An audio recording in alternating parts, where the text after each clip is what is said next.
Hello, welcome back to my channel. And welcome to another Kindle Unlimited reading vlog. I am so excited to be doing another one of these. I feel like it's been so long since my last one. I looked back at my upload schedule and I'm like, damn, I really haven't done one of these in a while. I did do a video reading like the top 10 Kindle Unlimited bestsellers, which I'll leave a link to in the description if you missed that. And I did technically, I guess, vlog that, but haven't done my traditional like read 3 KU books, blog about it sort of thing in quite a while, and I'm hyped to be back at it, especially with these 3 books that I'm reading for this video. I don't know much about them, to be honest, but I see them everywhere and I'm excited. And for some reason, I feel like these might be 5-star reads. I think I'm gonna put the title of this video as like 5-star KU predictions because I'm like anticipating these being really good because I have heard nothing but good things. So let me tell you quickly what books we're reading. I say quickly tell you because I don't know what the fuck these books are about, but I just, for some reason, the way that these have been described to me in passing or the reviews that I've seen from people or their star ratings, I'm like, these are gonna be 5 stars. Why I think that, I don't know. I guess this will be a grand experiment. But the first book I'm going to be reading is Consider Me. I feel like the cover's cute. We love raindrops on man titties. I haven't picked up anything by this author before, which actually I think I haven't picked up anything by any of these authors before, but I've heard that this one is like maybe kind of angsty. Again, I really don't know. I'm doing a terrible job at introducing these books, but this one looks really good. I've heard good things. The next one is one that like a couple people who I know have very strong opinions on books have liked this. A Deal with the Devil, I think by, is it Elizabeth O'Rourke? I can't see the author titles when I'm looking at my Kindle app, but this one has a hot cover as well. I've heard this one is angsty. I've heard it's tension filled. And a couple people I follow have said that this is just like an incredible book. And I've never heard of this author. I feel like I haven't seen this book very many places. There have been a couple of Instagram reviews that have really sold this one for me. I just think this is gonna be 5-star. So excited about this. And then the last one is one that I've heard a ton about and I kind of know a little bit about. It's The Fine Print by Lauren Asher. 2 of these books have been highly recommended. I think it's like the first 2 books in the series. I don't think the third one's out yet, but the second one, I think Terms and Conditions is the one that people tend to prefer. I'm not entirely sure. I'm reading that one for a different KU video. It's one where y'all recommended me KU books, your favorite KU titles, a lot of which I'd never heard of before, so I'm excited to get to that. I think that'll be sometime next month. But the first book in the series also has pretty rave reviews, and I was like, you know what? Why don't I read this one first, so that way when I go into that other video, like, I have some context and I know more about the series. This one is like Disneyland, I guess. Like, the guy is basically like the heir to the Disney throne, the faux Disney, I guess you could say. I think it's a boss employee romance, maybe? I'm excited to get into it. I think it's gonna be fun. I really do have a feeling that at least one of these books is gonna be 5 stars, if not all of them. I'm predicting them all to be 5 stars. You know what? Positive vibes only. And Pepper and I are ready to see how good these romances really are. So I think today I'm gonna start in with The Fine Print. Okay, so I'm like 20% into The Fine Print and I don't know how I feel about it. I like the premise of this book. I like the idea of a sort of like Disney World romance. I'm not a Disney adult. I can appreciate Disney. And the idea was intriguing, but I feel like the characters are just not doing it for me. So this book opens up with our main character, our hero, Rowan, and most of this book, if not all of this book, is kind of told from his point of view.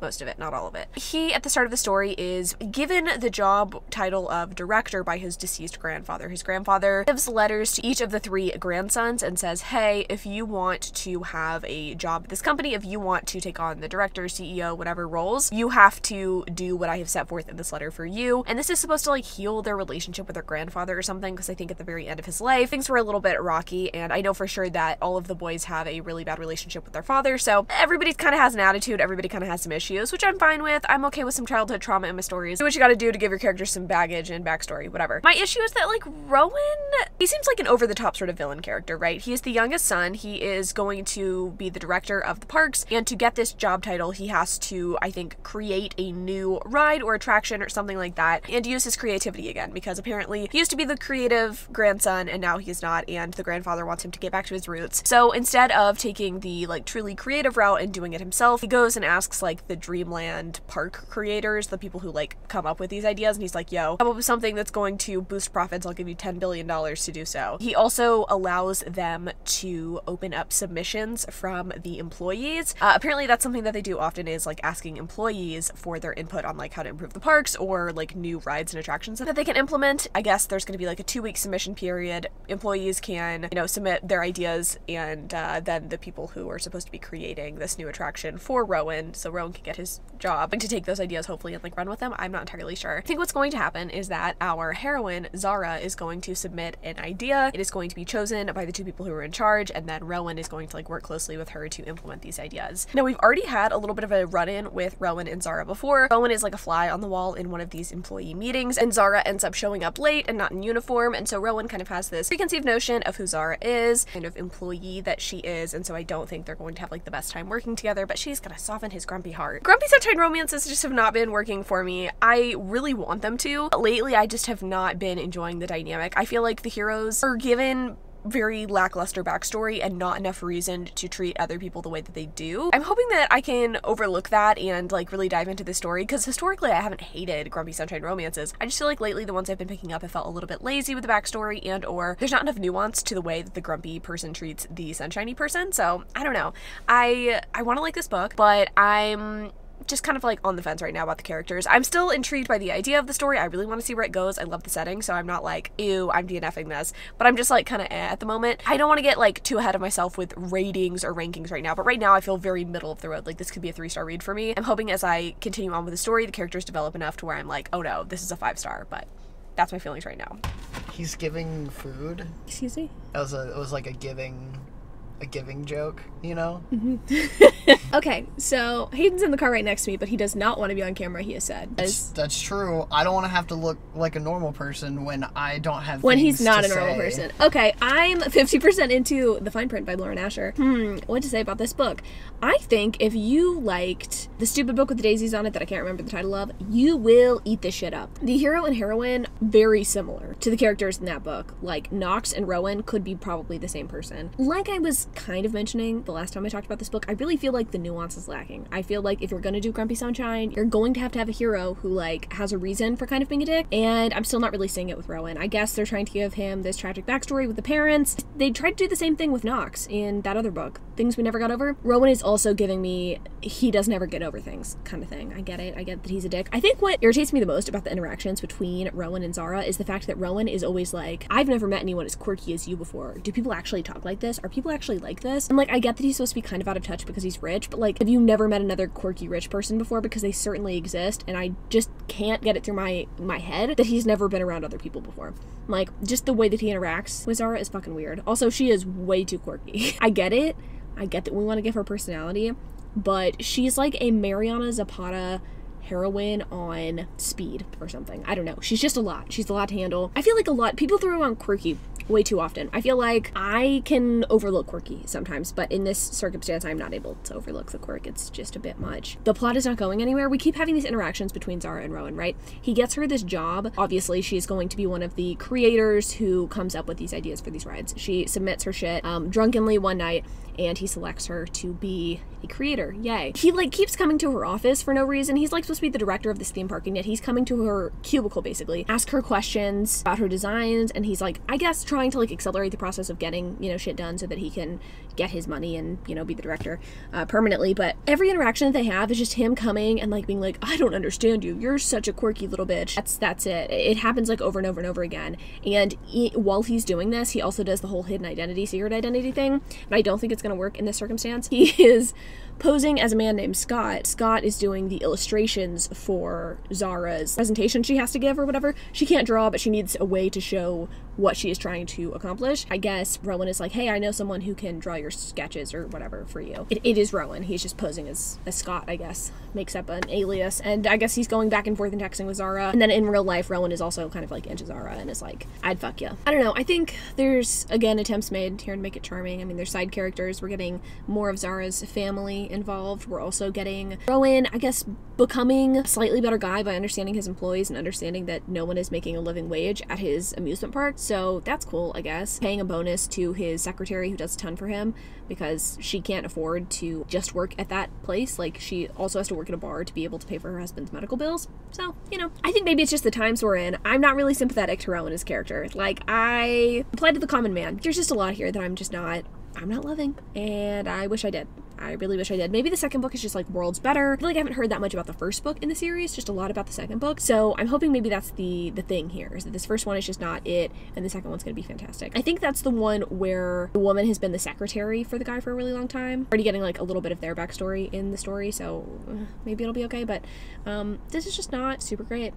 And we're not off to a great start, but I do have higher hopes for the next two stories because they've explicitly been recommended to me by people that I trust. Not explicitly recommended to me, but like these people have given these books 5 stars, and I will leave links to the people I'm talking about in the description down below. So you can maybe go check out their reviews, because I trust them for romance reviews. I've never read any of the books they've recommended before. This is going to be the test, but I'm excited to do so. So I'm going to finish this up, let you know how it is, and then we can get started and crack in on Consider Me. I think we're going to read Consider Me next. That was too good. Not the book, but the food I just ate. I had some really good Cajun food for dinner. The fine print by Lauren Asher was just okay. This book wasn't anything great. It wasn't anything terrible. I think ultimately this was more enjoyable of a reading experience than Things We Never Got Over, a book that I compared this book to previously. I think I'm going to give it 3 stars. To me, it's like a low 3-star. I think there were 2 main issues here that prevented this book from getting higher ratings for me. The first issue was that there was too much repetition in the story. I think I pointed it out when I was talking about this book earlier. All of the times when Rowan goes to visit Zara at her job, I think we're supposed to be getting new and exciting interactions from them and get new insights into their, romantic entanglement that is unfolding. But unfortunately, it just didn't hit. All of the interactions seemed pretty one note and the same. It's like, oh, he walks up to her desk, oh, he kneels down next to her, oh, he kisses her. And that happens like a couple of times, and they have some like banter, I guess, where he's like, you're so weird and quirky, and she's like, you're just kind of grumpy. And then my other issue with the story was that I felt like it was lacking depth in the emotion department. I feel like we do at the, I don't want to say 50% mark, maybe like 60-70% mark, when we have the characters going to New York and like spending more time one-on-one with each other, we do get a little bit of confessions when it comes to their trauma and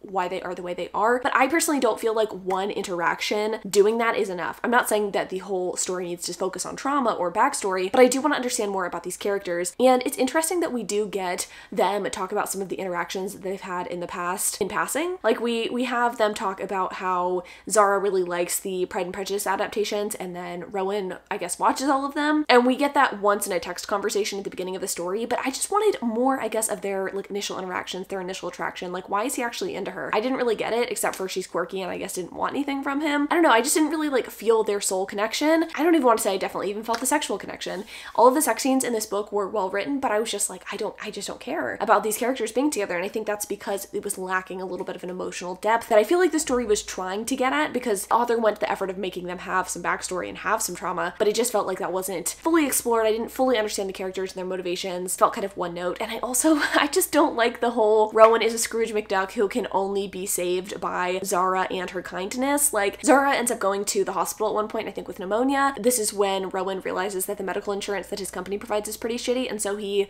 is like, I need to change this for all employees. I mean, like, I guess the thought is there, sort of, but it's sad that it took his girlfriend being in the hospital for him to want to make any sorts of changes as a person and in his company. It just felt a little bit like too little too late, and also shallow. I just felt like the writing here, I don't want to say it was lazy, that feels mean to say, but it was kind of lazy. I felt like there was so much potential, but it was sort of squandered. Ultimately, 3 stars. I'm not gonna harp on anymore. I have since started Consider Me, and I'm very much understanding why this book is called this title. It's interesting because I did think this book was going to be perhaps angsty and or emotional from the cover, and it is not that, so far at least. So this story is about our 2 main characters, Carter and Olivia. Carter is the highest paid, I want to say, hockey player in the league. He is the captain of his Vancouver hockey team, and he's a hotshot. He's badass. He sleeps with women. At the beginning of the story, he is like trying to get this woman out of his hotel room because he doesn't want anything to do with her after having sex with her. So he's kind of a douchebag. We kind of get that vibe from him. And pretty quickly, he ends up developing an attraction for his best friend's girlfriend's best friend. So like a friend of a friend sort of situation. And she's not like the typical girls that he has been with. She's like pale and small, and I mean still smoking hot and has a big rack, but she's different because she's a high school teacher, and she doesn't want anything to do with Carter, and she has kind of an attitude, and that is what is attracting him to her. It's just him trying to woo her for the most part, at least at this point in the story. I am kind of liking their interactions. I wish the banter were a touch better. It's kind of giving me the same vibes as some of the off-campus series, which I think is fun. I know a lot of people are like looking for other stories like that and just haven't really found another hockey romance to feel similar. This does feel similar, but I do think the writing, I don't even want to say it's clunky. I just don't feel like the banter is quite there. It's not quite to the level of the off-campus series, but it definitely is taking kind of a lighthearted approach, I would say, so far. I did read in a couple of Goodreads reviews that this book is kind of emotional, so I don't know when that's going to come in and or at what level the emotion is going to be, if it's going to be a super angsty emotional story, if it's going to be like a I'm gonna cry my eyes out kind of story. I don't know, but I'm tentatively enjoying it. It's not amazing, it's not terrible. I think it is much easier to read and much more compelling, even though the plot is less interesting than the fine print. So I don't know, I think my goal is to get like 50% of the way through this one tonight and update you on it, because I'm trying to truck my way through this video because I have to post it in 2 days. Okay, I'll keep it brief because I'm about to pop over to a vintage market today, but I'm 50%-ish ish into Consider Me, and I'm enjoying it a lot more than I was the last time we talked. Now, there are some things that I dislike about this book for sure. Primarily, is sort of stupid, maybe minute. I'm not loving some of the language usage when it comes to sexual scenes. I have a couple of highlights, one of which I posted on my Instagram story, and let me see if I can pull it up because I was just a little bit, it just painted a picture that I just didn't find sexy. I crawl backwards when his knees hit the mattress and he starts slinking towards me, that thing dangling between his legs, dragging across the bedding. I understand the man is packing a baby arm. I don't want to think of it as like a slug leaving a trail. That's not really doing it for me when they're about to get down and dirty. Shuck the corn, go to Bone Town. There were a couple of times when language usage was like this, and or I think he calls his dick a baby arm at one point, and it's funny, but it's not sexy, and I don't think that's like the greatest lead up to a sex scene, but you know, I could be wrong. Maybe you think that's funny and like charming. I will say the banter and or Carter as a character is working more for me now. If you were looking for a story where the hero is very, very enamored with the heroine, he's not really a dick, he might be a little bit of a player, but like he's very, very enamored with the heroine, I think you're gonna really enjoy this book. I am really liking Carter and I am really enjoying Olivia. She, I want to say, is like a high school gym teacher. I think I already said that she was a high school teacher, but she teaches gym. She played hockey for 15 years herself, so they do have something in common, something to bond over. She is looking for a serious long-term relationship. Carter's kind of scared of that simply because, I say simply because, one of the reasons is because his father died, I want to say 7 years ago, and his mom has been very distraught since then. His parents were happily married, and so he's like, I don't want to go through that sort of pain, losing someone, and I feel like that's very understandable. And he's just so used to what he's been doing for so long that he doesn't really know how to do things differently, but he's really trying very hard, honestly, for Olivia. And there is like a period after, I think, their first sexual encounter where she's like, I don't know about this, like, I'm gonna need some time, let me process. She came across a news article that was like detailing his last 12 or like his hottest 12 conquests. She's like, yeah, I just like can't compete with this. I'm not like these girls. And so she decides to kind of take some time for herself. And Carter, the entire time, he's not like overbearing or pushy or anything, but you can tell he really wants to be with her, and he goes out of his way to be nice to her. He gets her a really sweet Christmas present that was very thoughtful. I think it is towing that line pretty well between someone being like very, very into you and also not being like so into you that he pushes boundaries, oversteps, and is like kind of creepy Christian Grey stalker. Right now, I think they're going on not their first official date, but he sees her in a fancy dress at like a birthday party or a gala. I can't really remember the context of where they're at, but she's like kind of speechless too at his suit, and I don't know, they're cute. I like it. It's fun. It is, I think, a little bit too long, and I don't understand how this story is going to go on, because right now I think I'm actually at like the 35% mark, and like, I feel like we've overcome the first conflict. I'm sure there's going to be a third act conflict, but there's going to be so much time between this conflict and the next that I'm like, what's going to happen? Or let me guess, they're going to get into a healthy relationship and then something's going to come out about him being a man whore, or he's going to be like caught with another woman, but like, it's not actually him. Either that or his like trauma of his dad dying will be the conflict. I don't know. I'm pretty good at guessing conflicts. I feel like I'm ready to be surprised though. Like, I'm ready for there to be a surprise here, but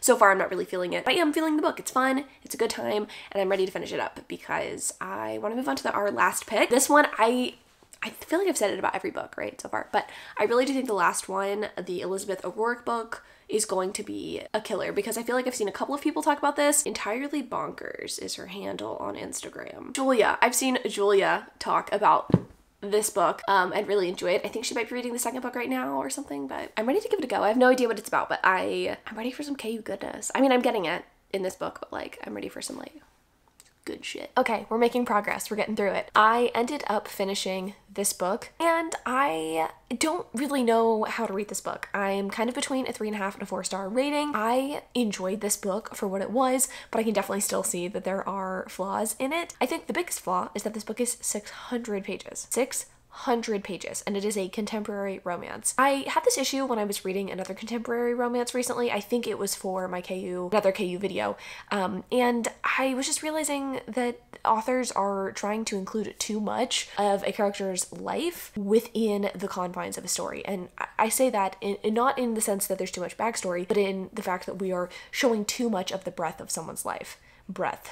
breadth. I can't, this word right here. I don't need to see a relationship from start to finish. Certainly I like an epilogue. I do like to see people get married and be happy, but I felt like there was an unnecessary amount of information, detail into these characters' lives. And you know, I like slice of life moments. I know some people are like, I just want to see the characters get together and then that's where the book ends. Like I can deal with some happiness with my characters. I'm fine with that. But I feel like this book went a little bit too far in that we had a proposal in my opinion, unforgivable situation at like the 70-80% mark of the book. Okay, maybe it was farther, but like still, it just felt weird to have that included in the story when the majority of the story should be about them getting together. I really feel like this book should have been cut down to about 300 pages. Some of the interactions between the characters condensed, because while the first story didn't have enough, in my opinion, interactions between hero and heroine, this story really just took the idea of having interactions between characters and fucking ran with it. The amount of dialogue, the amount of dates, the amount of I love you so much, it was just a lot to handle. You're probably like, okay, you're bitching a lot for someone who says they're gonna give this book 4 stars. And I'm just letting you know what didn't work for me, right? And I'm letting you know this because I don't want you to pick up the story and think like,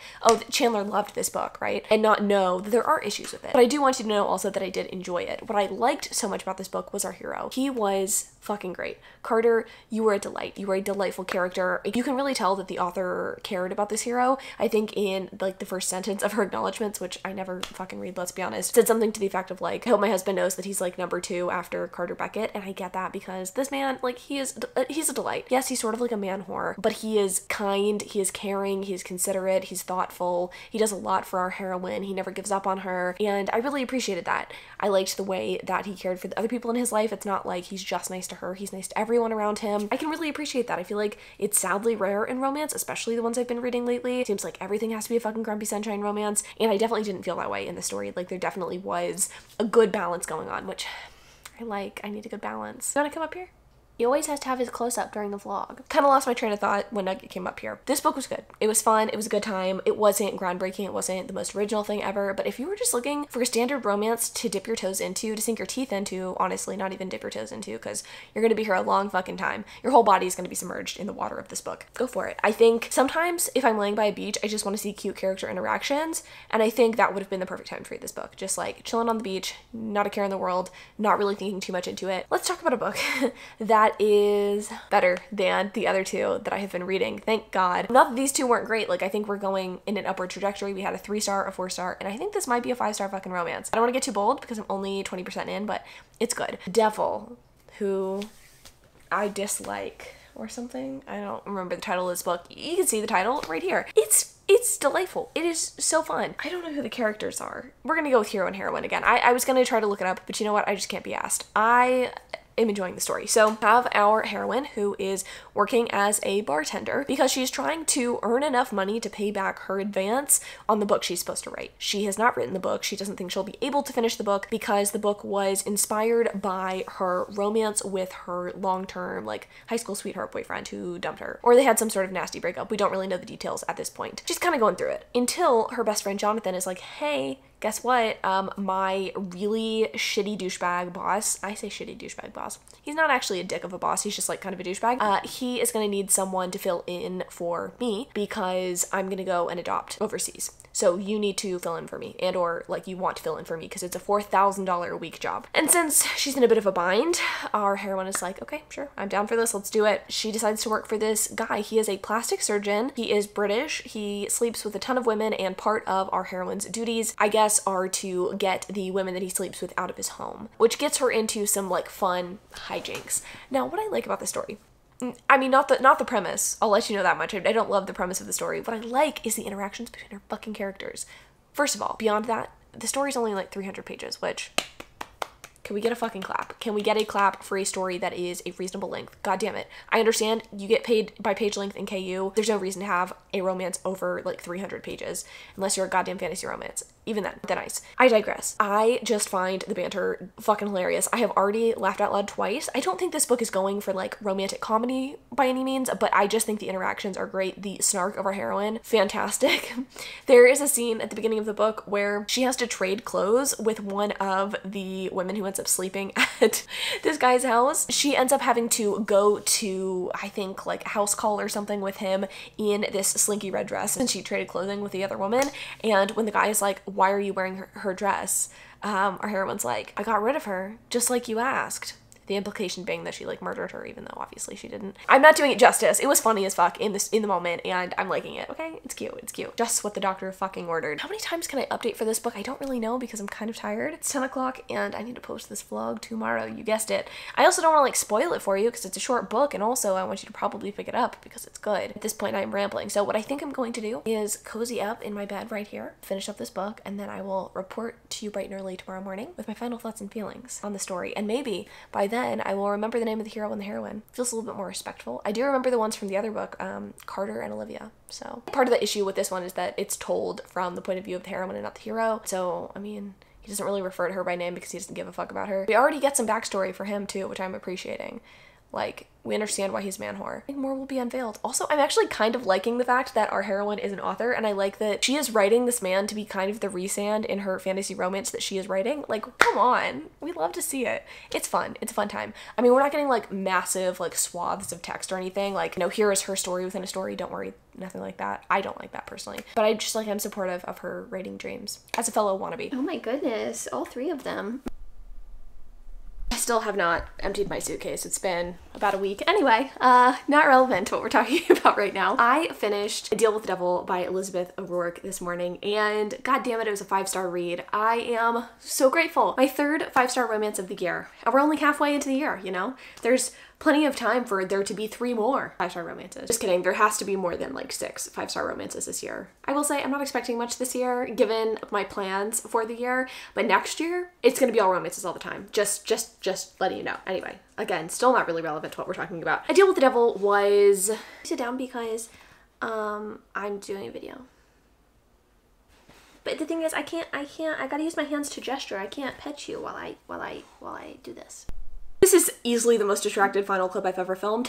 This book was really fantastic. I loved every second of it. It's so frustrating reading such a good romance because the entire time I'm just hoping that it doesn't end, and I'm just wondering to myself, why the fuck can't all romances be like this? A reasonable length, well plotted, well thought out, a hero who is not only bearable but like fucking delightful, a heroine who has a lot on her plate but handles things with grace, isn't a complete doormat. Like, what more can you ask for, really? I think also the writing in this book is so good. It is so good. It might not work for everybody, but I found the humorous element to this story worked so well without it being like corny. I feel like a lot of the times I kind of cringe at the humor or the attempt at humor in dialogue in contemporary romances, but this one just killed it. I don't know. I think maybe because it was like kind of a dark humor in a lot of ways, and a lot of it was snarky. It's fucking good. God damn it, Julia. This was good.